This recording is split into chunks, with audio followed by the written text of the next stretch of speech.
Welcome to the Business of Platforms, a video podcast series where Vivaldi will be chatting with the world's leading marketers, thinkers, and innovators about the evolution of business and the exciting ways in which platforms are helping companies and brands deliver greater value. Hello, welcome back to the Business of Platforms podcast. My name is Erich Joachimsthaler. I am the founder and CEO of Vivaldi. Vivaldi is a strategy consulting firm in New York City, and I am here with Alison Biggan. Alison, welcome. Hi, Eric. Thanks for having me. Thank you. Alison comes from a company I don't have to say much about. It is SAP from my home country, Deutschland, if you will, a big global company with 400,000 customers. Alison has been 11 years at SAP, and she is the Chief Product Marketing Officer and Global Head of Platform Marketing. Alison, thank you for being here, and I have a few questions which I think our listeners would really curious to hear about how businesses and technology come together to make a real impact. It's a big issue at SAP and a very successful one. My question is this. When you think of data and how data enable and data exchanged today through in businesses, how do they enable an impact with customers? Yeah, so thanks, Eric. A couple of things just to sort of set the stage, right? I mean, we've all been talking for many years about data and where it's coming from and how we're using that, whether that's through analytics, and other ways that we get insight into our business. But what's changed really over the last decade is both the technology that allows you to access and use your data for your business, and also, quite frankly, the amount of data that's being created.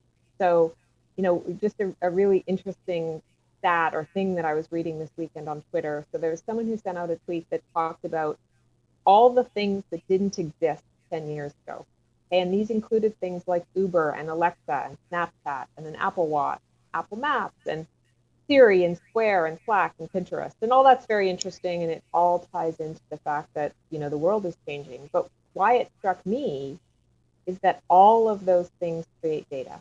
And all of those things create data that businesses use to be more competitive, innovate, and do a better job of serving their customers. It's so interesting. I was just reading something actually on LinkedIn, and someone said that data is the new oil, but we are still having to create the engines around or for the oil, if you will. And in a way, SAP, and as part of your work, you are actually building that engine, if you will, so that the data actually becomes something that drives innovation and all of those impacts that you mentioned. Absolutely. And I think, in sort of business speak, we would call that engine, if you will, a data platform. And so, as you think about how platforms have evolved and become more important to supporting businesses, a data platform is, perhaps one of the most important things a business can have. And that's going to deliver a whole bunch of things to your business, not just access to your own data. It's also going to make sure that data is secure. It's going to make sure it's governed. You know who can access it and who can't. And actually, it also should allow you to bring in data from other systems, from external sources, and all of the places that you can access data to help your business. So let's say, for example, and we talked about this, Eric, before, right? We talked about the role of data in medicine, right? And cancer treatment. And if you think about the role of data there, it really is about accessing not just medical records, but data around treatments, pharmaceuticals, et cetera. And so we actually have a customer in Europe, Gustave Roussy, who's actually the biggest cancer treatment agency in Europe. And they're actually using data to improve cancer treatment, but more importantly, they're using data to deliver personalized cancer treatment. And so a lot of discussion about personalized medicine and how that can change how we treat and prevent disease, And this is a really good example of something that requires both the data and the platform to really make it possible. And just to put it in perspective for you, they've taken the data from 300,000 cancer patients. They've brought it together and overlaid that with clinical data, pharmaceutical data, etc. And they have today improved the cure rate of 55% of their cancer patients. And their goal is to improve the cure rate to 75% of their cancer patients by 2030. No matter who you are and what business you're in, you understand that analogy. And it's made possible by both accessing all the forms of data and also having the platform, or the engine, as you called it, to be able to bring those pieces of data together and act on them. That is so interesting. It also requires, in a way, it requires how the physician interacts in new ways with a patient, because now the physician can, I don't know exactly the application, but can almost in real time discuss with a patient maybe treatment options and so forth.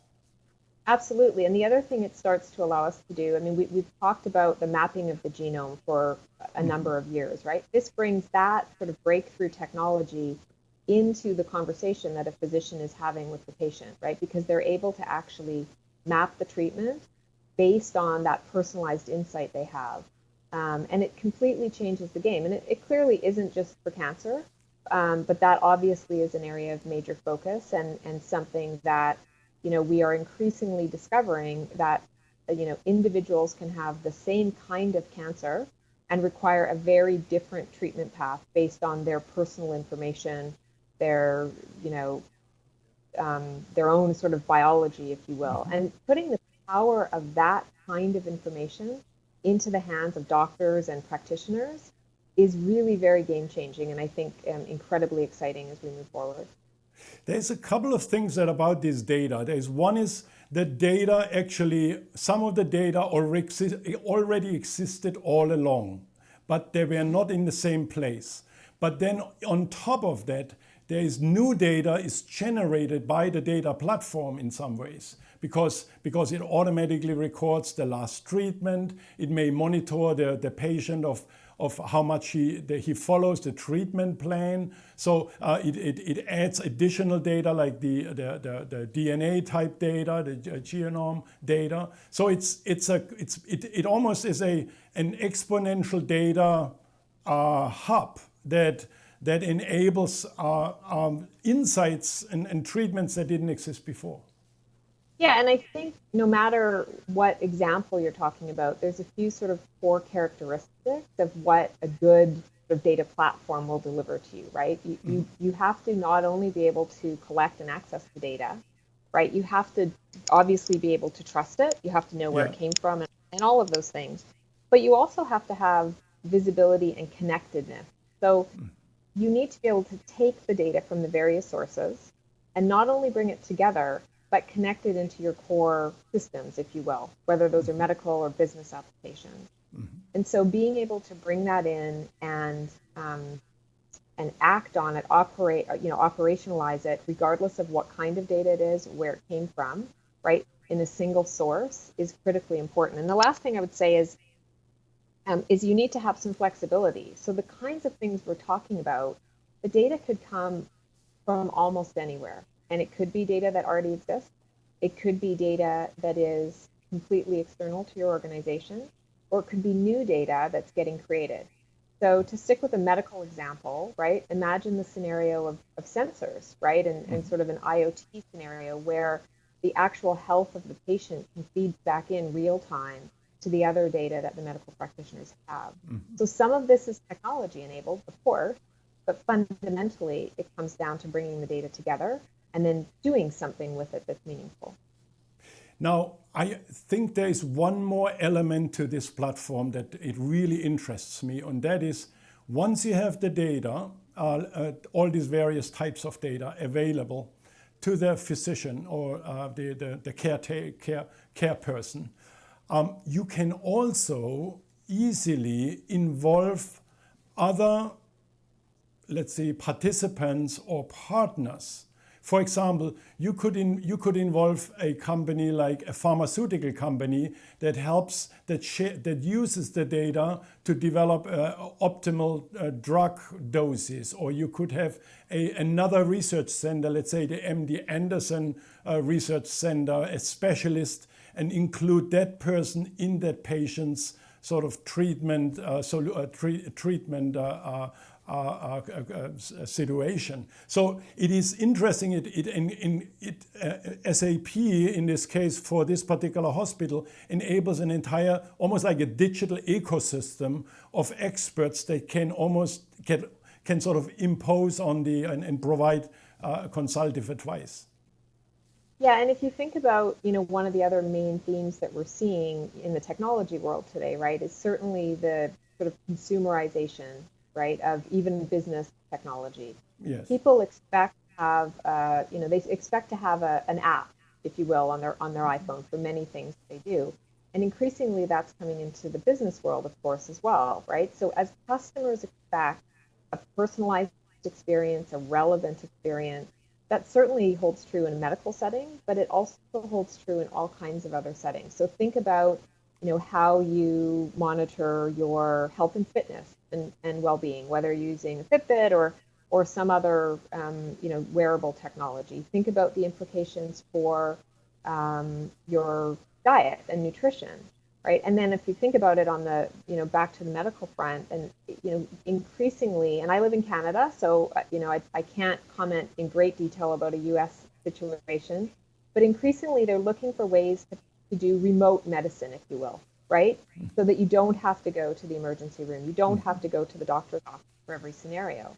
And that is enabled obviously by technologies like, iPads and video conferencing, but it's also enabled by this connectivity and access to data, so that you can do, this lower touch, lower burdensome, right, engagement with a medical professional if needed. And just imagine the scenario there where, wait lists are shorter and treatment times are faster, and overall, well-being, changes as a consequence of technology.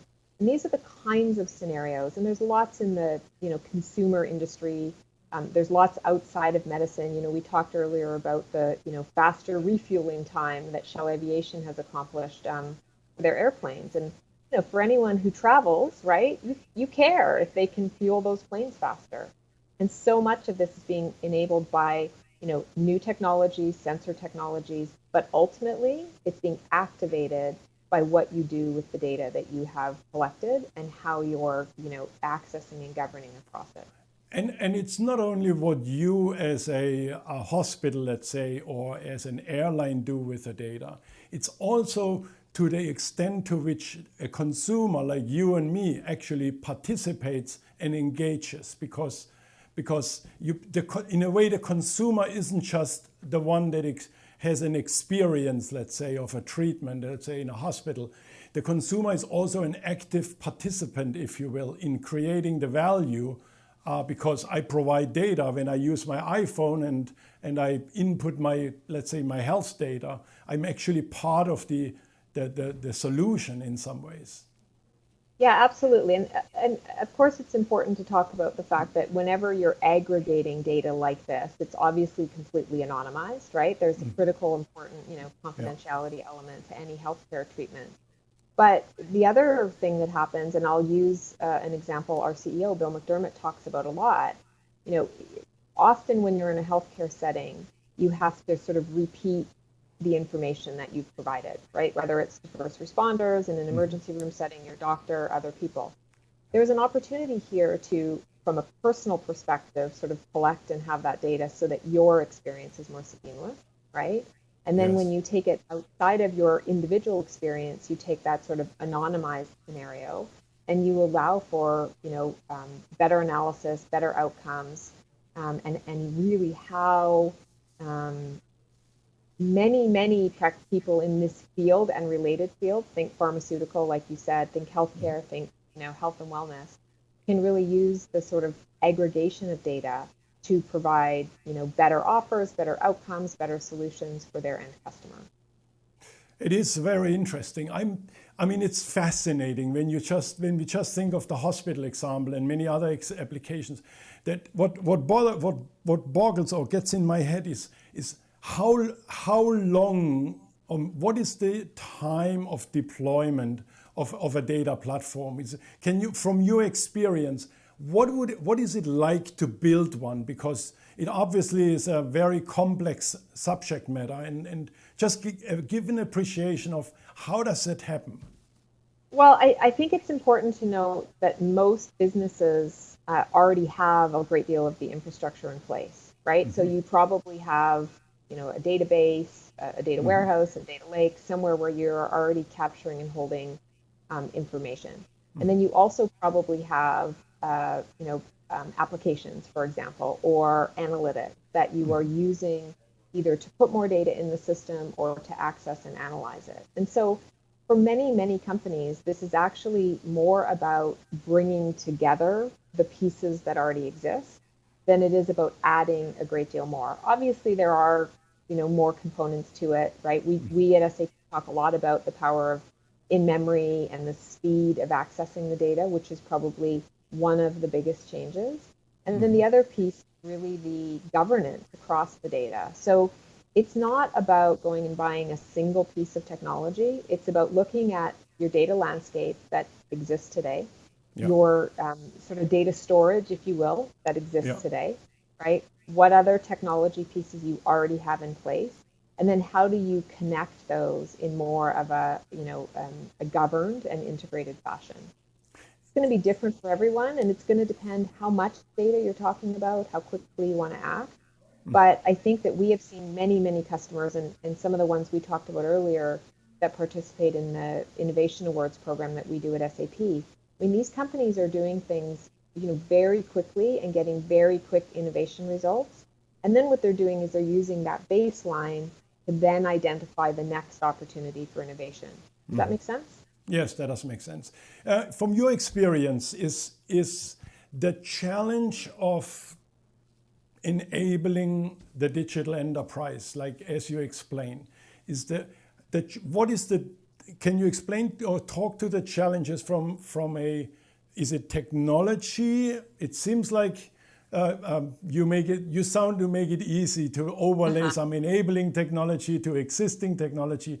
And to what extent is it also a human problem? Is a doctor needs to learn to treat a patient in a new way or something? Is that how does that play out? Yeah, I mean, I think there's a couple of things. So first of all, some of the things we're talking about are core and have always been core to many business operations. So a database is not a new technology, and so a set of applications that you run your business on, for the most part, especially for larger enterprises, are not new technologies, but there are new advanced versions of those technologies available. And so I think the number one barrier, honestly, is it's not so much user experience, but it is more what I'm doing today works well enough.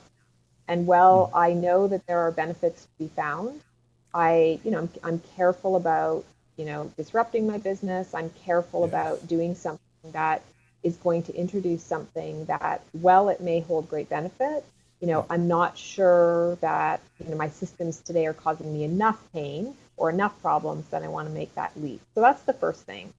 And that's one of the reasons that finding those innovation scenarios is so important, because you can do that, while you're running your core business.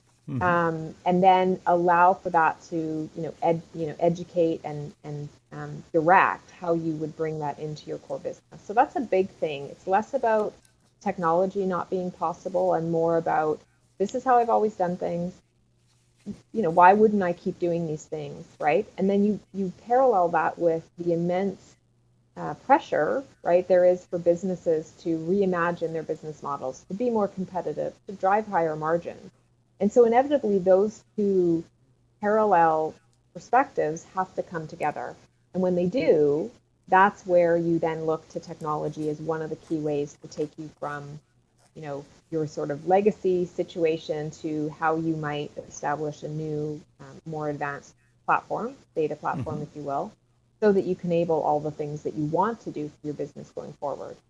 In the medical context, I can see how that is a particular challenge, because you have on one side a physician that practices, that has a particular work routine, that actually treats oftentimes life-threatening situations.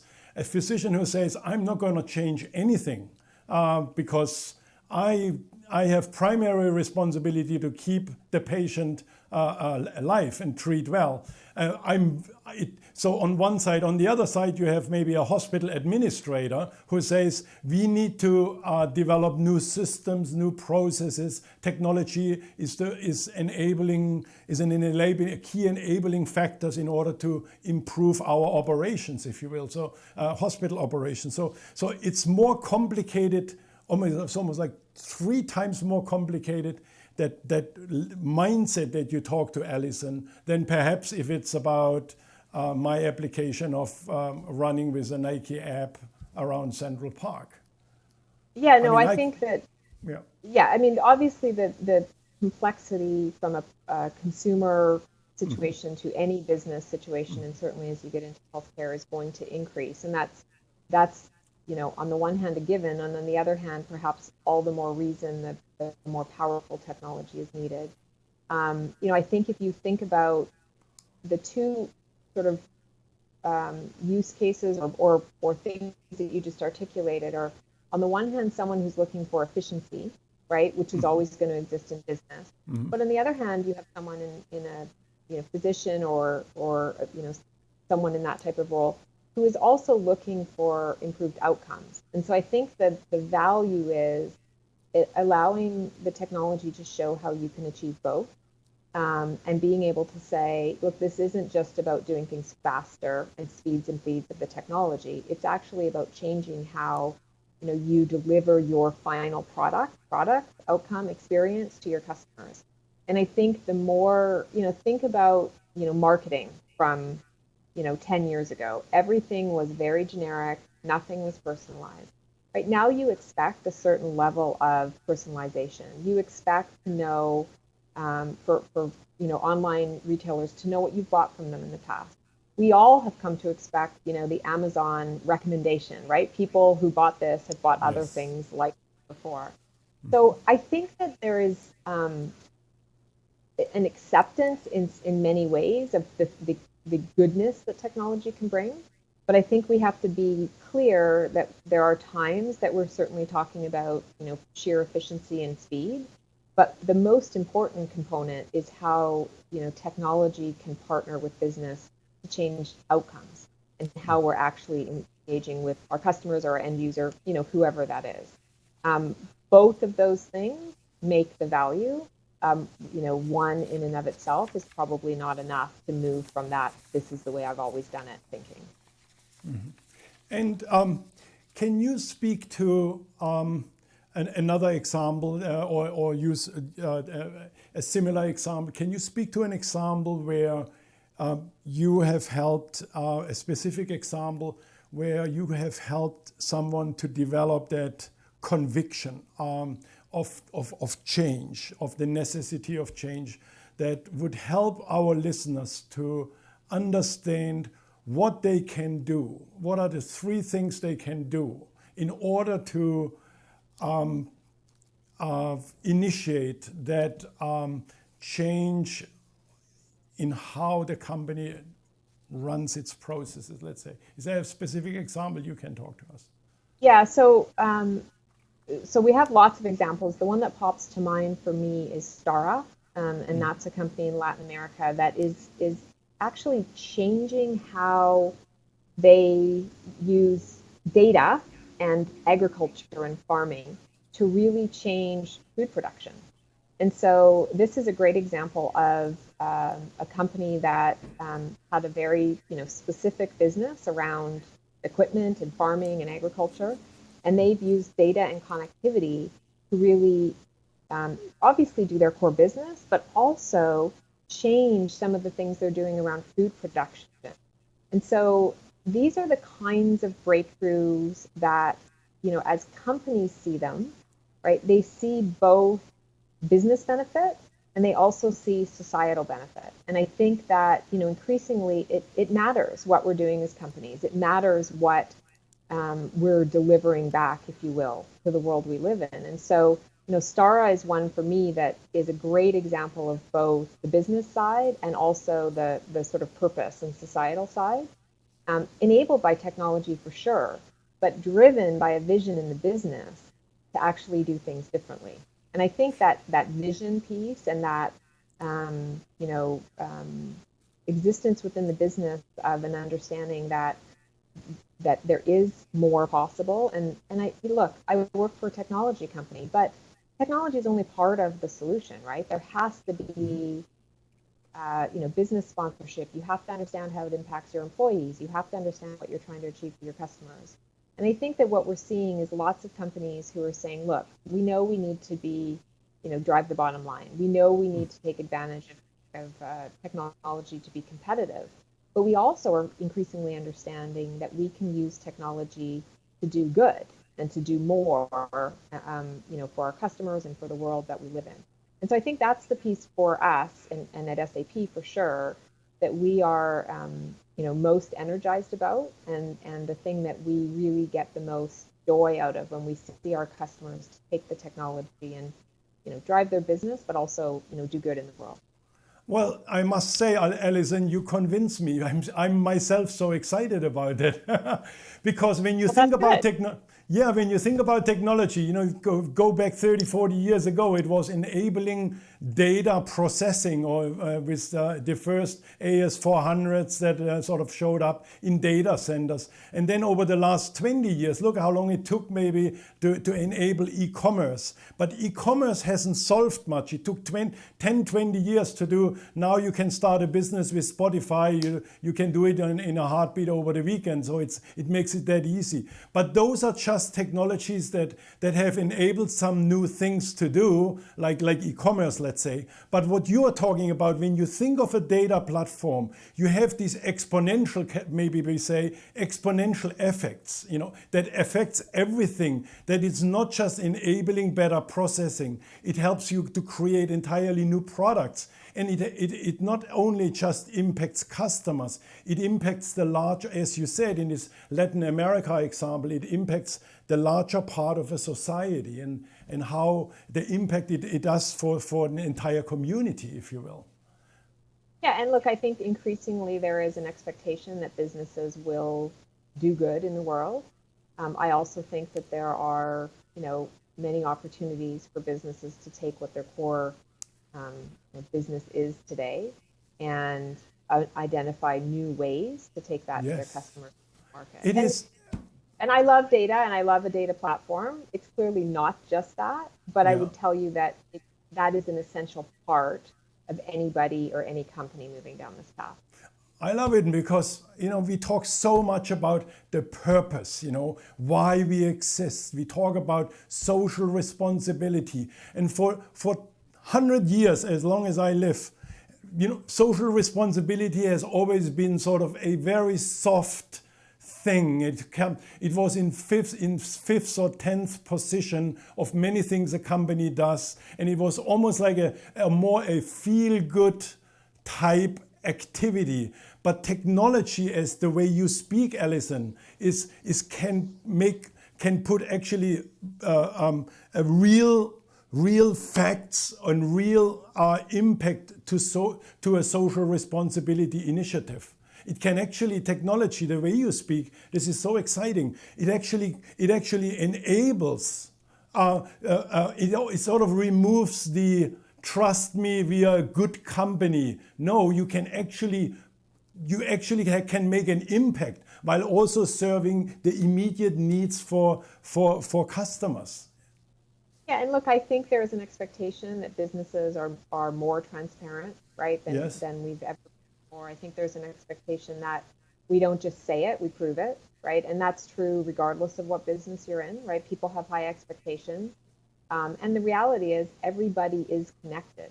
So if what you're doing, right, is not sincere or legitimate, the world today will call you out on that in, a heartbeat. Yes. Right? Social media, everyone's connected, everyone's talking Yeah. about things. And so this does have to be much more concrete and tangible than it has been in the past. But that also pairs with the fact that it's more possible than ever before, right? To do those things, to use technology to do those things. And so, I'm glad you're excited. We're certainly excited at SAP. We love to see the things our customers are doing.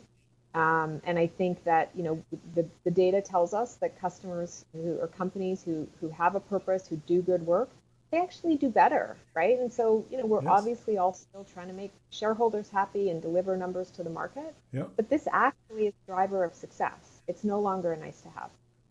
I think I would like to stop here, not because I not enjoyed so much this conversation, but I want to stop here because it is such an important point, and you want to leave when I think you have, at least for me, clarified a much bigger impact, if you will, on technology, and I think it's so critical. I am with Alison Biggan, Chief Product Marketing Officer, Global Head of Platform Marketing, and I cannot imagine. I can only hope that very soon we will meet again and we have a chance of continue the conversation. It is so wonderful to hear that a company like SAP is able to not just do very good business as a technology company, but also looks at this larger impact that it can make, the transparency, the tangible benefit to the larger cause of why we are on this bloody earth.